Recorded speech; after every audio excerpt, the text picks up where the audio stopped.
안녕하세요. SK 에코플랜트 조재현입니다. 이번 세미나 주제는 데이터를 통해 해결하는 사회 문제입니다. 이와 관련해서 저는 SK 에코플랜트가 어떻게 데이터 그리고 디지털 기술을 통해 환경산업을 혁신하고 또한 환경 문제를 해결하고자 하는지 좀 설명을 드리겠습니다. Good Impact for Tomorrow, 저희 SK 에코플랜트가 지향하는 가치입니다. 결국 미래를 위해 좋은 영향을 만들어 간다라는 거고요. 다시 말씀드리면 데이터를 통해서 환경 문제를 해결함으로써 더 살기 좋은 내일을 만들어 가겠다라는 그런 의미입니다. 우선 SK 에코플랜트의 환경사업 영역을 좀 간단히 말씀드리는 게 그 다음을 설명드리는 데 있어서 좀 필요할 것 같은데요. 저희는 크게 환경사업을 웨이스트, 워터, 그리고 에너지 세 가지 영역으로 보고 있습니다. 웨이스트에서는 결국 폐기물을 버려지는 것이 아니라 자원으로 만들고 또 에너지로 만들어서 순환경제를 달성하기 위한 여러 가지 솔루션을 공급하는 것. 이게 첫 번째고요. 두 번째, 워터에 있어서는 우리가 마시는 물, 그리고 우리가 살아가며 산업을 운용하며 사용하는 여러 수자원들을 잘 확보하고 처리해서 깨끗한 물들이 계속 순환되게 하는 것. 그게 저희가 진행하고 있는 사업입니다. 마지막으로 에너지 부분입니다. 결국 탄소를 좀 줄여야 된다라는 것들이 전반적인 공감대를 저희가 가지고 있는 건데요. 탄소 중립 달성을 위해서 저희는 여러 가지 분산 에너지 솔루션을 만들고 공급하는 것, 이 부분을 저희가 진행하고 있습니다. 이 중에서 웨이스트 부분을 좀 중심으로 해서 제가 어떻게 저희가 디지털 기술 그리고 데이터를 이용해서 환경 문제를 해결할지를 좀 말씀드릴 텐데요. 이 부분을 말씀드리기 전에는 웨이스트 매니지먼트 산업이 어떻게 이루어지고 있는지를 좀 말씀드려야 될 것 같습니다. 그 웨이스트 매니지먼트, 물론 정부에서는 순환경제를 이루기 위한 여러 가지 정책들도 내놓고 지원을 많이 하고 있습니다.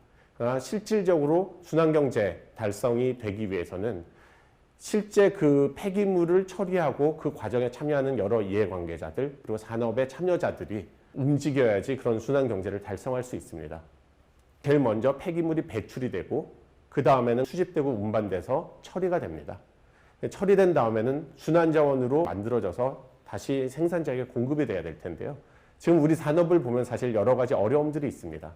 생산 배출 측면에서는 폐기물이 처리되는 과정에 대해서 이렇게 투명하게 알기가 좀 힘든 상황이고요.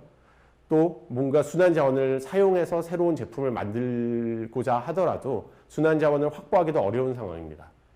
폐기물이 수집 운반되는 단계도 마찬가지입니다.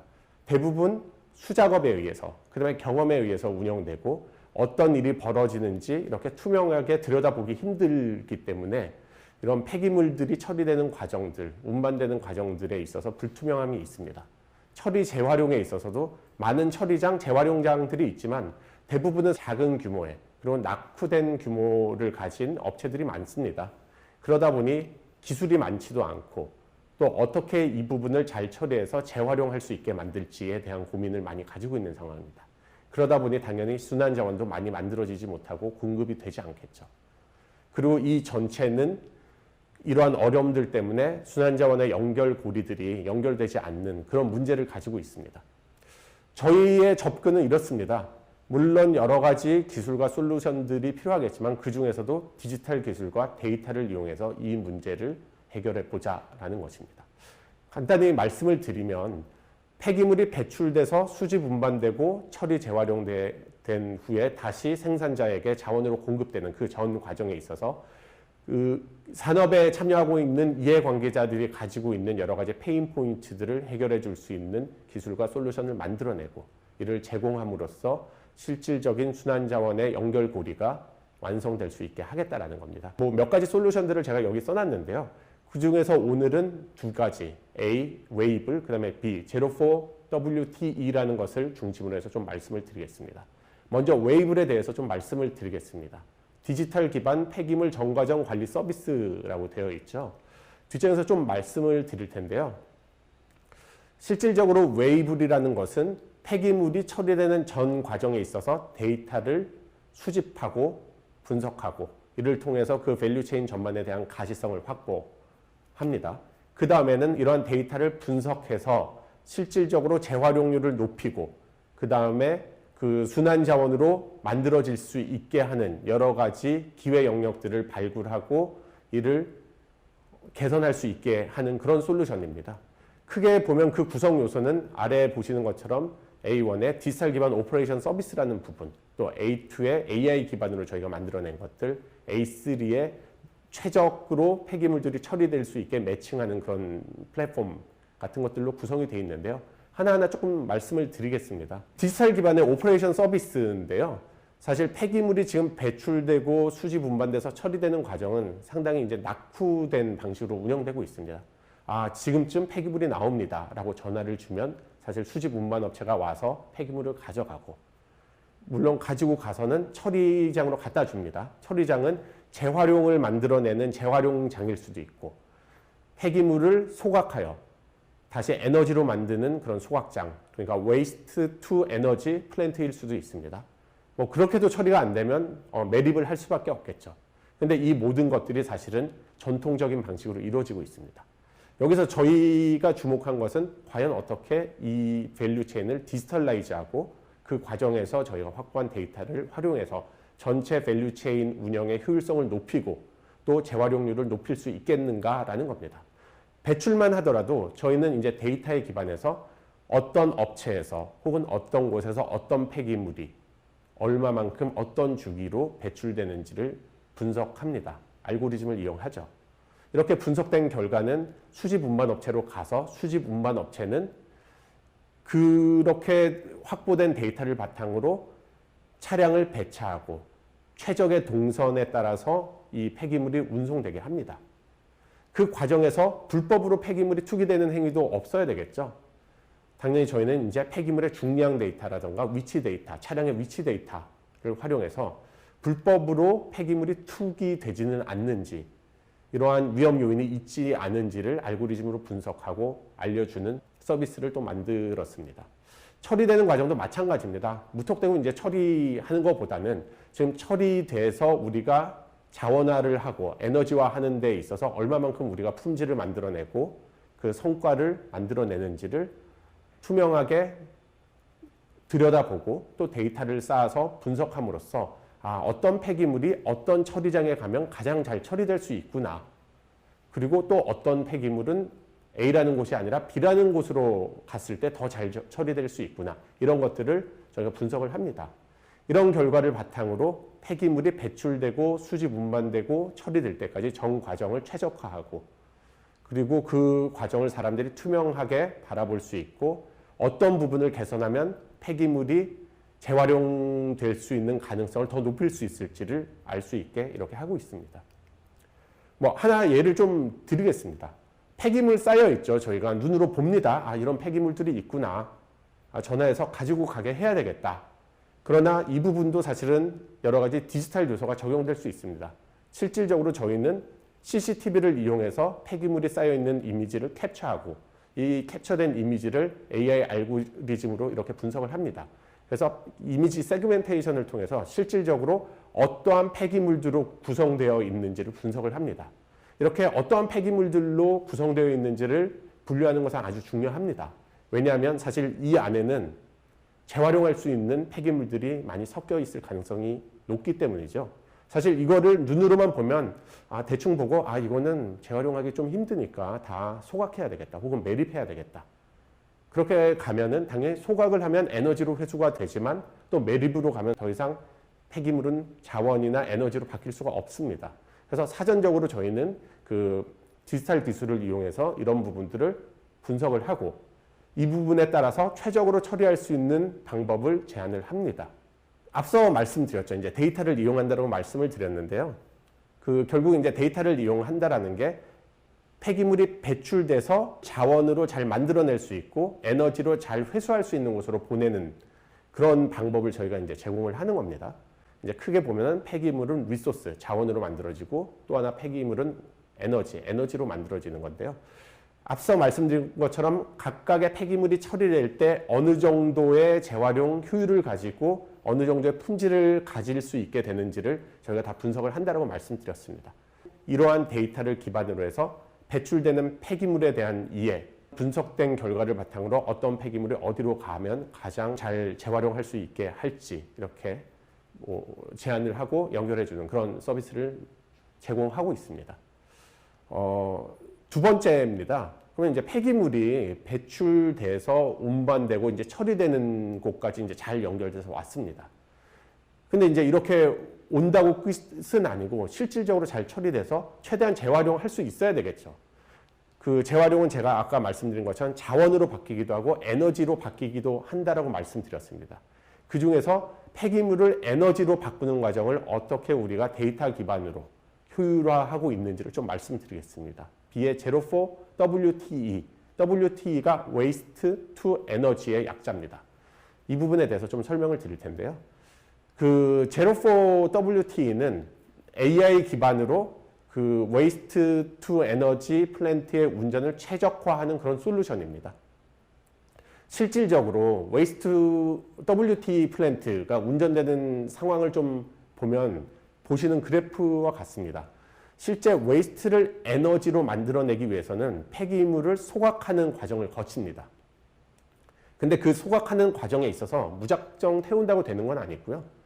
사실 적정 온도라는 게 있고 이 적정 온도 범위 내에서 폐기물이 소각되었을 때 가장 오염물질도 적게 배출하면서 에너지로 잘 회수할 수 있는 요건이 충족이 됩니다. 그래프에 보이시는 것은 폐기물을 소각하면서 나타나는 온도 변화입니다. 적정 운전 범위 내에서 움직여야 된다고 하는데 그래프를 보시면 그 밖으로 튀어나와 있는 경우가 많이 있죠. 이 밖으로 나가다 보면은 그 적정 온도 범위 안에 있을 때 대비 오염물질도 좀 더 많이 나오고 에너지로 바뀌는 그 비율도 낮아집니다. 당연히 이제 폐기물을 우리가 최대한 활용할 수 있는 기회가 줄어드는 거겠죠. 그럼 결국 우리의 고민은 이런 겁니다. 이렇게 흔들리는 것들을 어떻게 적정 온도 범위 내로 들어오게 함으로써 실질적으로 에너지로 잘 회수할 수 있게 할 것인가라는 거고요. 저는 그 해답을 데이터를 분석하고 AI 알고리즘으로 학습하여 실질적으로 오퍼레이션 가이던스를 주는 방식으로 해결을 했습니다. as is to be라고 이렇게 분류를 해놨는데요. 기존 방식은 이렇습니다. 이제 뭔가를 할 때 사람은 인지하고 판단을 해서 행동으로 옮기는 제어라는 과정을 거치게 돼 있죠. 그 인지라는 거는 폐기물, 어떤 폐기물이 있는지 폐기물 성상도 보고, 물론 그 플랜트에는 TMS라는 데이터가 있어서 얼마만큼의 오염 물질이 배출되고 있는지, 그 규제 범위를 벗어나고 있는 건 아닌지 보여주는 그 장치가 있습니다. 거기서 데이터들이 일부 들어오고 뭐 소각로의 온도나 압력 같은 것들도 보고 있습니다. 물론 화염의 색상도 사람이 눈으로 보고 있죠. 근데 이 모든 것들이 사람에 의존하고 있습니다. 즉 운전하는 운전자의 시각으로 이런 상황을 판단하고 그 운전자가 경험으로 이때는 이렇게 하면 되겠네 라고 해서 제어를 하고 있습니다. 그러다 보니 그 결과가 앞서 보여드린 그래프와 같이 상당히 편차가 큰 모습으로 나타났던 건데요. 이 부분을 저희는 인지를 하는 단계에 있어서 기존에 저희가 가지고 있던 인지 방법 외에 더 많은 센서들을 달고 그 센서를 통해서 훨씬 더 많은 데이터를 이제 수집을 합니다. 두 번째는 판단을 단순히 사람의 경험에만 의존하는 게 아니라 AI 알고리즘을 통해서 이렇게 추론하고 이를 통해서 이렇게 플랜트를 운전하면 최적으로 온도 편차를 줄일 수 있고 오염물질을 줄이고 또한 에너지를 최대한 회수할 수 있습니다라는 가이던스를 만들어내고 이를 사람은 본인이 가지고 있는 경험을 덧붙여서 실질적으로 제어로 연결하는 그런 솔루션입니다. 뭐 좀 기술적인 부분으로 이렇게 말씀을 드리면 실제 플랜트 단위 사업장이죠. 에서 일어나는 부분이 있고 여기서 모인 데이터가 클라우드로 가서 클라우드에서 이루어지는 부분이 있습니다. 뭐 앞서 말씀드린 것처럼 단위 사업장, 즉 플랜트, 각각의 소각장 혹은 WT 플랜트에서는요, 다양한 센서를 통해서 데이터가 모입니다. 한 군데의 사업장은 아닐 겁니다. 이제 여러 군데의 이제 플랜트들이 있고요. 여기서 데이터가 수집되면 저희가 이 본사의 클라우드로 보내고 그 클라우드에서는 데이터를 다 인티그레이션하고 뭐 일부는 그 실질적으로 플랜트에서 활용할 수 있게끔 비주얼라이제이션 해서 참고 자료로 보내드리고요. 또 AI에서 이렇게 추론을 해서 다시 사람이 참고할 수 있는 가이던스로 만들어서 돌려 보내줍니다. 이 화면에 실제 지금 SK 에코플랜트가 보유하고 있는 여러 WT 플랜트, 즉 뭐 소각장이라고 볼 수 있겠죠. 그래서 사용하고 있는 화면입니다. 투입 대기라고 되어 있습니다. 즉 폐기물을 소각로에 투입을 하는 시점, 지금은 투입하지 말고 좀 기다리세요. 투입 대기라는 거를 누구나 쉽게 보고 따라할 수 있게끔 이렇게 유저 인터페이스를 만들어서 실질적으로 그 플랜트 운전을 하시는 분들이 활용하실 수 있게 하고 있습니다. 앞서 제가 말씀드린 건 기존의 많은 소각장, 뭐 플랜트에서 일하시는 분들은 경험에 의해서 이렇게 제어를 한다라고 말씀드렸습니다.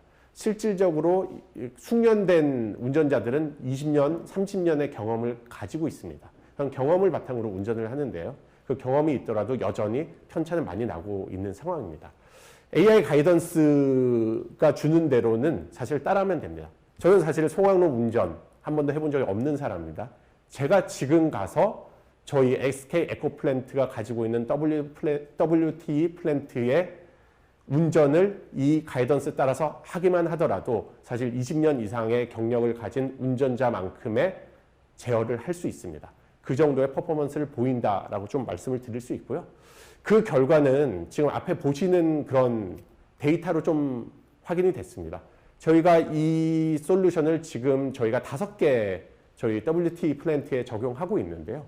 온도 같은 경우에 적정 온도 안에 들어가 있어야 된다고 했습니다. 왼쪽을 보시면 사실은 적정 온도 범위 선으로 이렇게 좌우로 길게 뻗어 있는데요. 그 밖으로 나가 있는 경우가 많은데 사실은 지금 저희 AI 가이던스 따라하면 그 범위 내에 대부분 들어오는 것을 확인하실 수 있습니다. 그러다 보니 당연히 소각로의 온도도 더 올라가서 폐기물이 완전 연소가 되는 가능성도 훨씬 높아졌습니다. 그럼 폐기물을 통해서 에너지를 회수한다라고 말씀을 드렸는데요. 소각을 통해서 회수된 에너지는 스팀을 생산하는 데 활용되거나 혹은 전기를 생산하는 데 활용됩니다. 뭐 스팀을 생산하는 데 이제 활용되는 경우에는 저희 솔루션을 사용했을 때는 사람이 했을 때보다 더 많은 스팀을 생산하는 결과를 보여주고 있습니다. 오염물질 배출도 줄어든다고 제가 말씀을 드렸죠. 뭐 오염물질 종류가 여러 가지가 있을 겁니다. 근데 뭐 낙스, 질소산화물 혹은 CO와 같은 오염물질의 배출량을 보면은 사람이 할 때 대비 AI 가이던스에 의한 가이드에 따라서 저희가 WT 플랜트를 운전했을 때 그 오염물질 배출량도 줄어든다라는 것을 저희가 확인을 했습니다. 이런 결과를 바탕으로 사실은 저희가 가지고 있는 WT 플랜트뿐만 아니라 우리나라에 있는 다른 WT 플랜트 혹은 소각장에도 다 적용될 수 있게 저희가 확산하는 노력을 하고 있습니다. 그러면 이렇게 뭔가 좋게 했다라는 건 알겠는데 이게 얼마만큼의 그런 사회적 가치로 돌아오느냐라는 걸 좀 쉽게 이해하실 수 있게 저희가 한번 계산을 해봤는데요.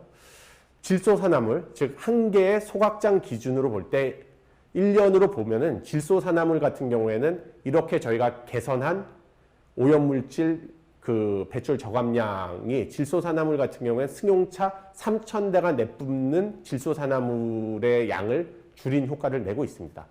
CO 같은 경우에도 한 300대 분량의 그 CO 발생량을 줄였고요. 그 소각로라는 것, 그러니까 이 소각을 하는데 사용되는 내화물이라는 게 있습니다. 이게 오래 버티게 하기 위한 그런 벽돌 같은 건데요. 이것도 사실은 영구적이지 않기 때문에 한 번씩 갈아줘야 됩니다. 근데 저희 솔루션을 적용했을 때 이 내화물도 더 오래 쓸 수 있어서 사실은 내화물이 폐기물로 바뀌는 주기도 더 길게 했다. 그래서 그만큼 사실은 쓰레기를 줄이는 효과를 보였다라고 좀 말씀드릴 수 있고요. 스팀 같은 경우에도 사실 많은 스팀을 더 생산할 수 있게 함으로써 소나무를 한 3,000그루 정도 심었을 때 우리가 줄일 수 있는 탄소 발생량만큼을 줄였다라고 말씀드릴 수 있겠습니다. 이게 한 개 플랜트에서만 이런데 우리나라에 있는 300개가 넘는 플랜트에 다 적용된다면 얼마나 좋은 사회적 효과를 낼지 상상을 하실 수 있겠죠. 그렇습니다.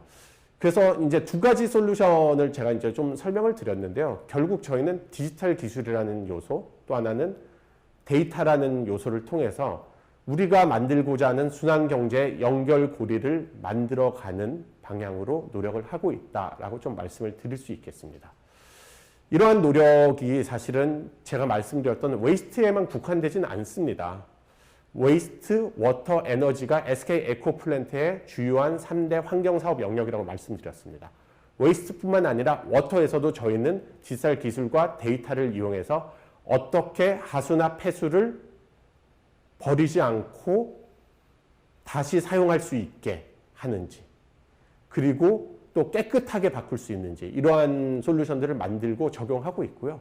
에너지에 있어서도 우리는 어떻게 재생에너지가 더 효율적으로 만들어져서 우리 고객들에게 제공될 수 있게 할지, 그런 고민들을 하고 있습니다. 이를 통해서 저희가 달성하고자 하는 것은 더 제로 시티라는 것입니다. 즉 미래 언젠가는 웨이스트 제로, 즉 폐기물도 더 이상 발생하지 않고 모두 자원으로 회수되고 에너지로 회수되는, 그리고 넷제로, 탄소라는 것도 저희가 줄일 수 있는, 제로를 만들 수 있는 그런 사회를 구현한다라는 것이 저희가 만들고자 하는 세상입니다. 자, 여기까지 SK 에코플랜트가 디지털 기술과 데이터를 활용해서 어떻게 환경 문제를 해결하고자 하는지를 좀 말씀드렸고요. 실시간으로 질문들이 들어오고 있는데요. 이 부분에 대해서는 좀 많은 질문 주시면 제가 답을 드리겠습니다. 감사합니다. 네, 조자연 부사장님의 디지털 데이터를 통한 환경산업의 혁신이었습니다. 환경 문제가 이 시대의 큰 문제인데 이렇게 데이터를 통해서 혁신적이고 스마트하게 해결하는 모습이 놀랍습니다. 환경 및 에너지 솔루션을 제공하는 기업 사례를 소개해 주신 조재현 부사장님께 다시 한번 감사의 말씀드립니다. 그럼 질의응답 시간을 간단히 갖도록 하겠습니다. 질의응답은 사전 접수 때 취합한 질문과 금일 행사 중 실시간으로 여러분들이 작성해 주신 주요 질문을 선별해서 강연자분들께 전달해 드리는 방식으로 진행하겠습니다. 네, 안녕하세요, 부사장님. 안녕하세요. 네, 질문 드리겠습니다. 첫 번째 질문은요. 처리해야 할 데이터가 방대해짐에 따라 이는 자연스레 막대한 전력 수요를 야기합니다. 그렇다면 전력 생산을 위한 온실가스 배출도 피할 수 없는데요. 이런 리스크에 대해 중장기적인 대안이 마련되어 있는지 궁금하다고 합니다.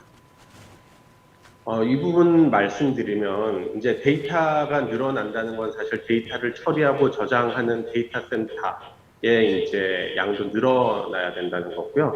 두 가지로 생각을 해볼 수 있을 것 같아요. 첫째는 이 데이터를 얼마만큼 잘 효율적으로 최적화해서 보관함으로써 그 동일한 이제 데이터 센터 내에도 더 많은 데이터를 저장할 수 있게 하겠는가라는 게 첫 번째인데, 이 부분은 이제 저희보다는 사실은 뭐 AWS가 됐건 혹은 네이버가 됐건 이런 클라우드 기업들 중심으로 많은 고민을 하고 있는 거고요.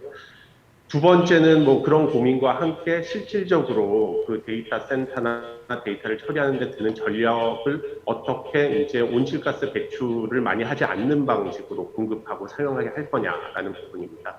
이 부분은 저희가 좀 고민을 많이 하고 있는 부분이고 실질적으로 좀 진도가 나가고 있는 건데요.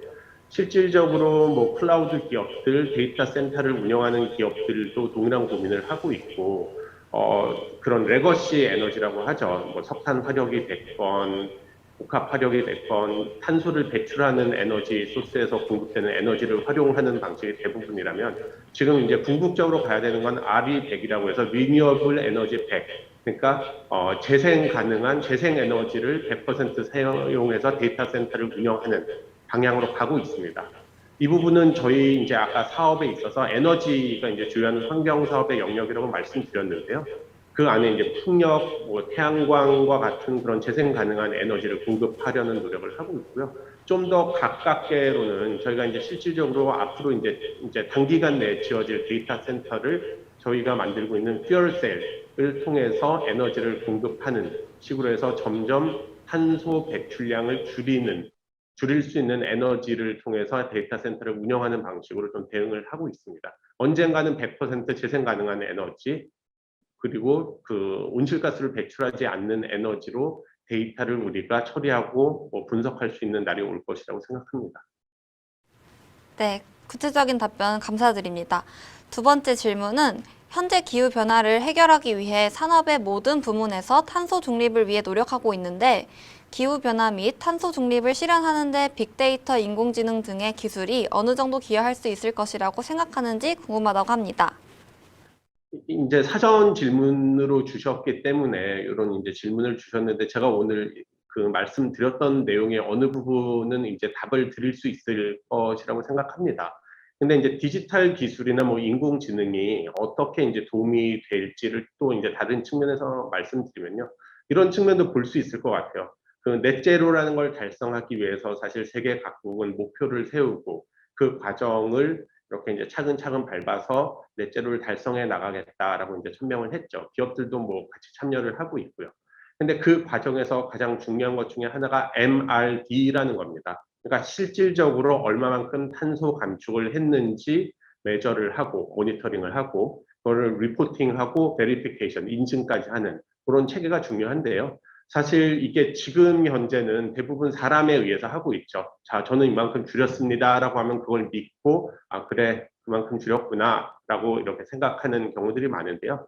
이게 사실은 이제 점점 더 객관화돼야 되고 측정 가능해져야 될 겁니다. 이 부분에 있어서 디지털 기술이 많은 그 영향을 미칠 수 있다라고 보고 있고요. 앞서서 제가 이제 소각장에 AI 솔루션을 적용해서 얼마만큼 오염 물질을 배출하고 얼마만큼의 그런 이제 경제적 효과를 냈는지 말씀을 드렸는데 이 부분도 사실은 디지털 기술을 적용했기 때문에 정확하게 측정하고 그다음에 그 임팩이 얼마나 되는지 확인할 수 있었던 거라고 말씀을 좀 드릴 수 있을 것 같아요.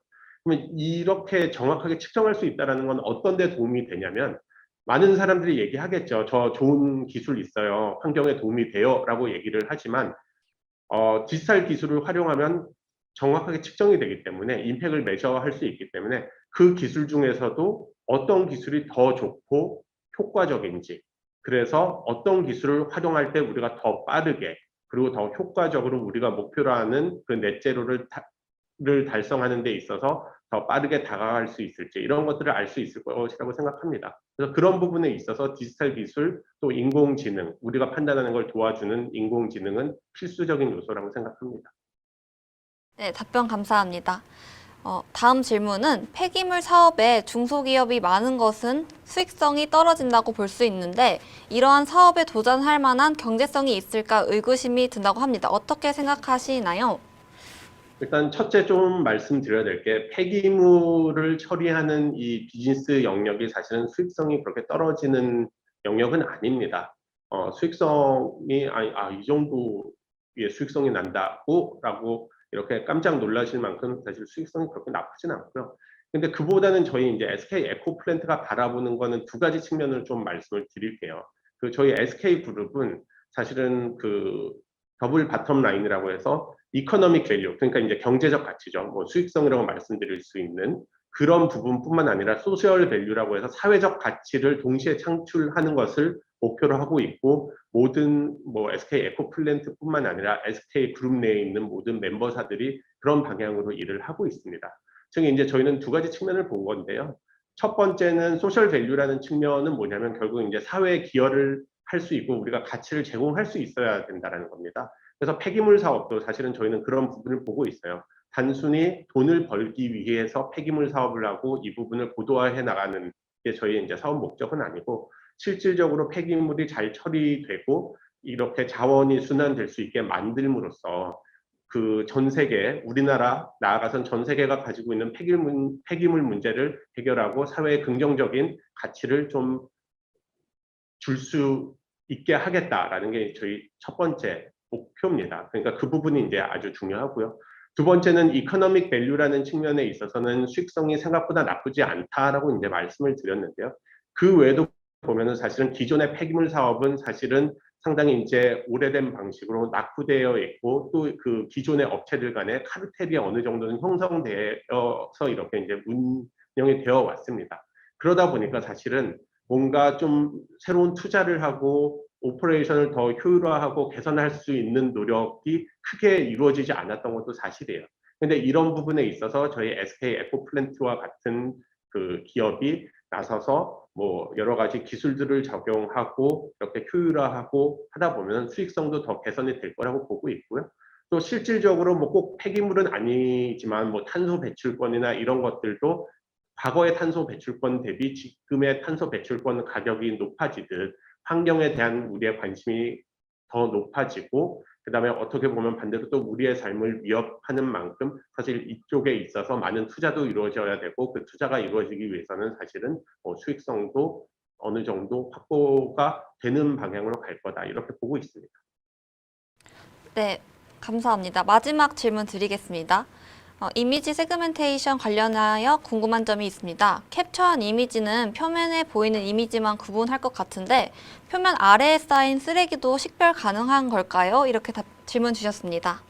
네, 뭐 정확하게 짚으셨고요. 실질적으로 저희가 이제 캡처한 이미지는 사실은 표면에 쌓여 있는 이미지를 캡처하죠. 안쪽에 있는 거는 볼 수는 없습니다. 사실 이미지만 가지고 볼 수는 없고요. 다른 방식을 좀 적용할 수 있겠지만 저희도 지금은 일단 이미지 세그멘테이션 중심으로 가고 있고요. 근데 이제 이미지 정보만 저희가 활용하는 건 아니고 그 데이터 플러스 실질적으로 그 유사한 이미지를 가진 폐기물들이 소각로로 들어갔을 때, WT 플랜트로 들어갔을 때 어느 정도의 온도나 그런 그 열 효율을 내는지에 대한 데이터도 계속 쌓으면서 이렇게 그 상관관계를 분석을 하고 있습니다. 이렇게 이제 연달아서 보고 있고요. 그리고 두 번째는 그렇게 봤을 때도 사실은 예측 정확도가 거의 지금 보면은 평균적으로 한 80% 정도 나오거든요.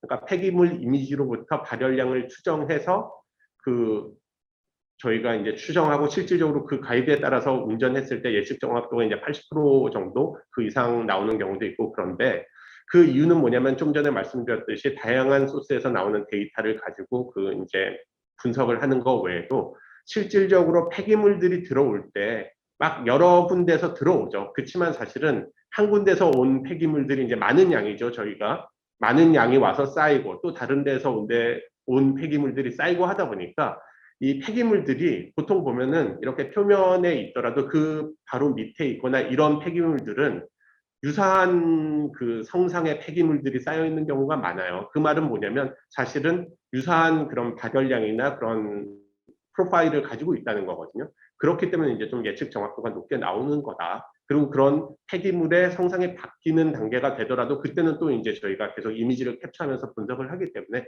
그런 부분들은 커버가 되고 있습니다. 네, 친절한 답변 감사드립니다. 네.